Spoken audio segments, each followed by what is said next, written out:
हार्दिक अभिनंदन है साथियों। आप सभी अच्छे होंगे इसका मुझे पूरा विश्वास है। कहते हैं जो गलती करता है वही कुछ सीखता है, या जो गलती कर रहा है वह ज़रूर कुछ सीख रहा है। और यह भी कहते हैं कि व्यक्ति की सफलता में सराहना का भी महत्व होता है। चलिए एक छोटी सी कहानी सुनते हैं। कहानी दो जिगरी दोस्तों की है, लोग जिन्हें उनके आकार के अनुसार मोटू पतलू कहकर पुकारते हैं। दोनों दोस्त खेलते खेलते एक दिन घने जंगल में पहुंच जाते हैं। निर्जन स्थान होता है और असावधानी से मोटू एक कुएं में गिर जाता है। पतलू अकेला बाहर घबरा जाता है। दूर दूर तक उसे कोई सहायता के लिए दिखाई नहीं देता है। तभी उसकी नज़र पास रखी बाल्टी पर जाती है। उठाता है और तुरंत उसे कुएं में डालकर मोटू से कहता है, दोस्त इसे जोर से पकड़ लो, मैं तुम्हें बाहर खींचता हूँ। और हाँ, घबराना मत दोस्त, मैं तुम्हें बाहर निकाल लूँगा।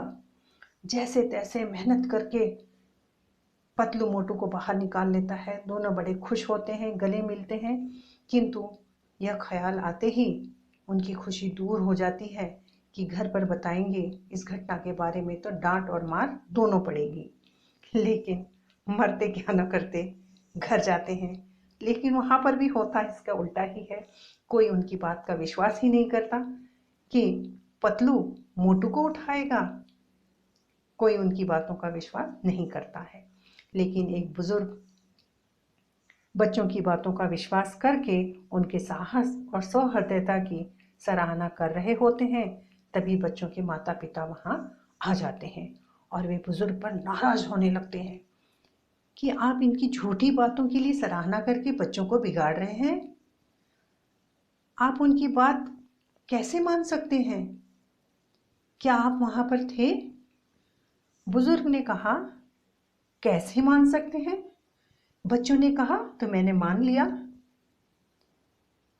मैं तो वहाँ नहीं था, लेकिन आप तो बच्चों के माता पिता हैं।